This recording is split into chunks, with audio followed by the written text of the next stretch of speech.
आप सभी को मेरे इस YouTube चैनल पर हार्दिक हार्दिक स्वागत है, अभिनंदन है। दोस्तों, मैं हूं डॉक्टर वृंदा सिंह, प्रोफेसर होम साइंस। आज मैं आपको फूड एंड न्यूट्रिशन से संबंधित कुछ प्रश्नों को पूछ रही हूं। पहला प्रश्न ये है, और जो बच्चे LT ग्रेड की परीक्षा की तैयारी कर रहे हैं, है ना, उनके लिए भी नितांत आवश्यक है। जो MCQ क्वेश्चन पूछ रही हूँ, मल्टीपल चॉइस क्वेश्चंस। पहला क्या है आपके पास? पहला है प्रश्न, पोषण की मुख्य कितनी स्थितियां होती हैं? बताइए, पोषण की मुख्य कितनी स्थितियां हैं? 2, पहला ऑप्शन 2, दूसरा 3, तीसरा 4, चौथा 5। So which one is the correct answer? Which one is the correct answer? पोषण की मुख्य कितनी स्थितियां होती हैं? दोस्तों, मैं बता दूं, मैंने थ्योरी में पढ़ाया हुआ है आपको। पोषण की मुख्य 2 स्थितियां होती हैं। एक होता है सुपोषण, जिसको हम उचित पोषण कहते हैं, और दूसरा होता है कुपोषण, जिसके अंतर्गत 2 बातें आती हैं। एक होता है अल्प पोषण और दूसरा होता है अति पोषण। तो पोषण के मुख्य 2 स्थितियां, 3 मत कर देना। कई लड़कियां गलती से 3 कर देती हैं, और जो कि करेक्ट आंसर नहीं है। पोषण के मुख्य 2 ही स्थितियां हैं, एक सुपोषण और दूसरा कुपोषण। कुपोषण के अंतर्गत मुख्य 2 स्थितियां हैं, एक होता है अल्प पोषण और दूसरा होता है अति पोषण। नेक्स्ट क्वेश्चन आपके बीच में, व्यक्ति एक दिन में जितना भोजन ग्रहण करता है, भोजन की वह मात्रा उस व्यक्ति का क्या कहलाती है?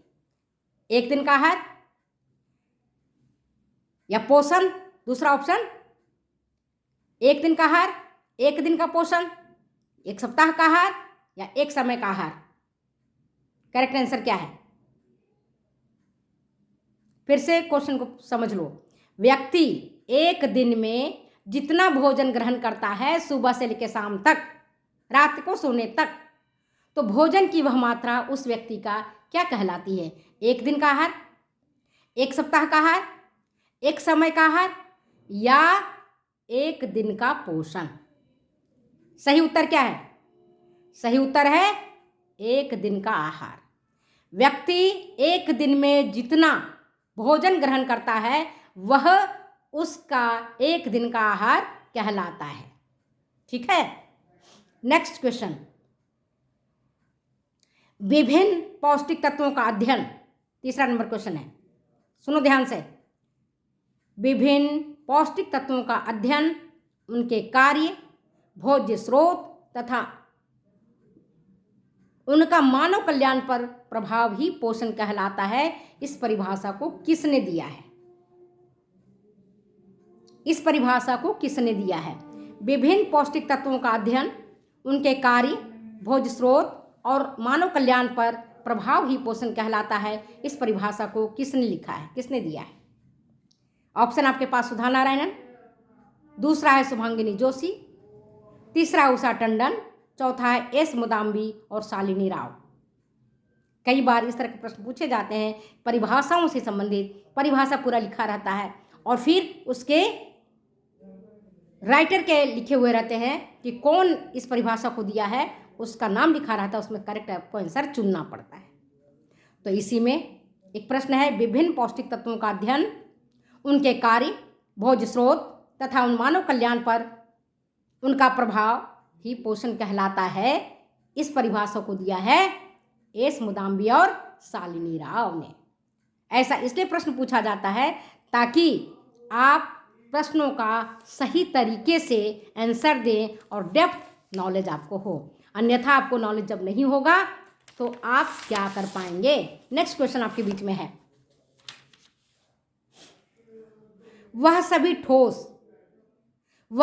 ठोस एवं तरल पदार्थ, वह सभी ठोस और तरल पदार्थ जिसे हम खाते हैं या पीते हैं, वह सभी ठोस पदार्थ और तरल पदार्थ जिसको हम खाते हैं या पीते हैं, जो खाने और पीने के योग्य हों, जिसे आसानी से हम पचा सकें, जिससे शरीर को ऊर्जा और उष्णता मिलती हो, शरीर की वृद्धि और विकास होता हो, उसे हम क्या कहते हैं?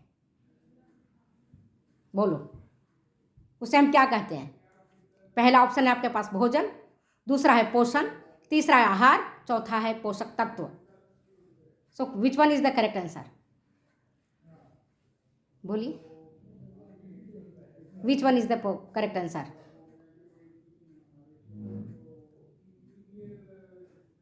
नेक्स्ट क्वेश्चन आपके बीच में, पूर्ण भोज्य पदार्थ है, इसका आंसर आपको छोड़ दूं, आप दे दोगे? भोजन है, पोषण है, आहार है, पोषक तत्व है, क्या सही? सही उत्तर क्या है बोलो?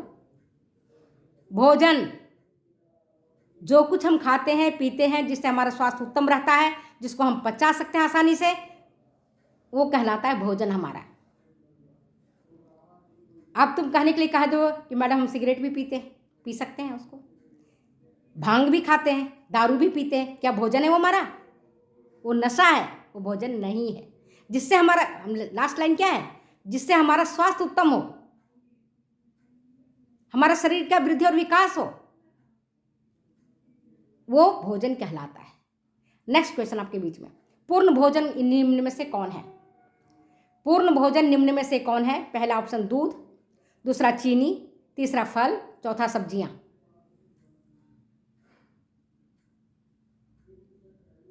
दूध को पूर्ण भोज्य पदार्थ की संज्ञा दिया गया है क्योंकि इसमें सभी पोषक तत्व उपस्थित रहते हैं। सभी पोषक तत्व दूध में उपस्थित रहते हैं। नेक्स्ट क्वेश्चन आपके बीच में, क्वाशियोर एक बीमारी है जो बच्चों को होता है, तो क्यों होता है? अति पोषण के कारण, अल्प पोषण के कारण, या उपरोक्त दोनों ही, या इनमें से कोई नहीं? क्वाशियोर क्यों होता है बताओ कोई? क्वाशियोर एक बीमारी है जो क्यों होता है? अति पोषण के कारण होता है, या अल्प पोषण के कारण होता है, या उपरोक्त दोनों ही है, या इनमें से कोई नहीं?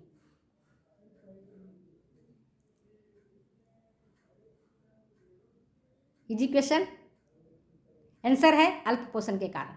छोटे बालकों में होता है, जब बालक के आहार में, उनके भोजन में कार्बोहाइड्रेट की प्रचुरता रहती है मगर प्रोटीन नहीं होता है, तब बालकों को क्वाशियोर हो जाता है। और अफ्रीकन बालकों में क्वाशियोर अधिक देखने को मिलता है और वहीं से इस बीमारी का पता भी चला है, क्योंकि वहाँ बालक को पेस्ट खिलाते हैं, चावल का भात ही खिलाते हैं, चावल के हलवा खिलाते हैं। तो चावल कार्बोहाइड्रेट है, बाकी प्रोटीन मिलता नहीं है। प्रोटीन क्यों नहीं मिलेगा? सभी मांसाहारी भोज्य पदार्थों में, दाल में, अंडा में, दूध में, और दूध से बने भोज्य पदार्थों में। ठीक है, तो क्वाशियोर अल्प पोषण के कारण उत्पन्न होता है। नेक्स्ट क्वेश्चन आपके बीच में, पेलाग्रा होता है किसकी कमी से? पेलाग्रा एक बीमारी है, किसकी कमी से होता है? जिसको हम 3D डिजीज कहते हैं। 3D डिजीज, यह रोग क्यों होता है पेलाग्रा? क्या विटामिन ए की कमी से? और पहला ऑप्शन विटामिन ए की कमी से, दूसरा विटामिन सी की कमी से, तीसरा विटामिन B12 की कमी से, और चौथा नियासिन की कमी से। So which one is the correct answer? Which one is the correct answer बताओ बच्चे? The correct answer is niacin की कमी से। नियासिन की कमी से पेलाग्रा नामक बीमारी होता है, जो खास करके बच्चों में होता है। इसको 3D डिजीज के नाम से जानते हैं। पहला डी है डायरिया, जिसको हम दस्त कहते हैं।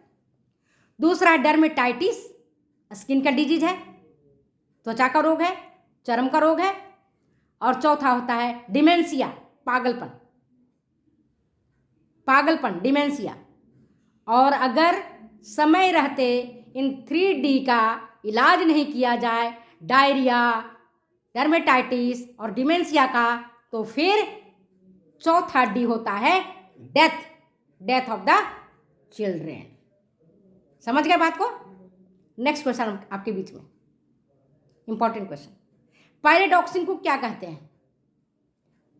Vitamin B1, vitamin B2, vitamin B6 या विटामिन B3? पायरिडॉक्सिन को क्या कहते हैं? विटामिन B1, दूसरा विटामिन B2, तीसरा विटामिन B6 और चौथा विटामिन B3। करेक्ट आंसर क्या है? बहुत इजी क्वेश्चन है बेटा, छोड़ देती हूँ आपके लिए। अब पैराडॉक्सिन को क्या कहते हैं, इसका आंसर आप बताएंगे। नेक्स्ट क्वेश्चन आपके बीच में, निम्न में से कौन नियासिन प्राप्ति का उत्कृष्ट स्रोत है? सर्वोत्कृष्ट स्रोत कौन सा है, कौन सा साधन है नियासिन प्राप्ति का?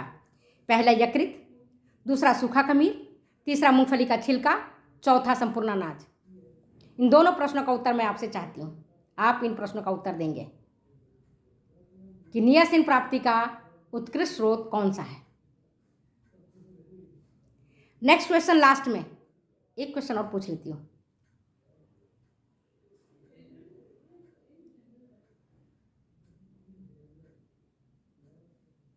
लोहा का उत्कृष्ट स्रोत कौन सा है? लोहा प्राप्ति का उत्कृष्ट स्रोत कौन सा है? आप बताना मुझे, छोड़ दिया आपके ऊपर आंसर। देखते कौन कौन बच्चे क्या क्या बोलते हैं। Okay, bye.